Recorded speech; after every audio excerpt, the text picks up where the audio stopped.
Welcome to the Learning Pines YouTube. We hope this video helps. You start by preparing both devices so the connection is reliable. On your Android, enable developer options, then turn on USB debugging so the PC can communicate at a deeper level. Plug a known good data cable into the phone and PC. Cheap cables often charge only. On the phone, choose the MTP or file transfer mode when prompted.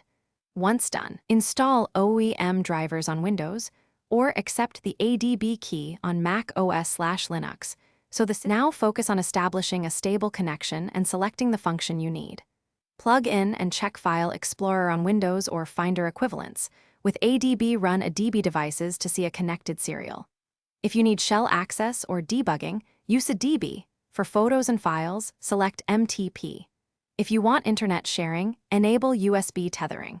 Make sure to unlock the phone when prompted so the host trusts the PC, and use a short, secure cable path to avoid disconnects. Finish by confirming transfers and closing connections properly so no data is lost.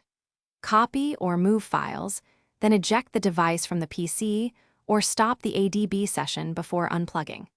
If the phone disappears or is not detected, make sure USB debugging is still enabled, swap to a different port or cable, and reinstall drivers or run a DB kill server then a DB start server to reset the connection. One key troubleshooting tip: reboot both devices if anything persists, because a fresh start clears many transient issues.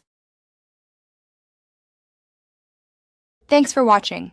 Consider subscribing if we helped you.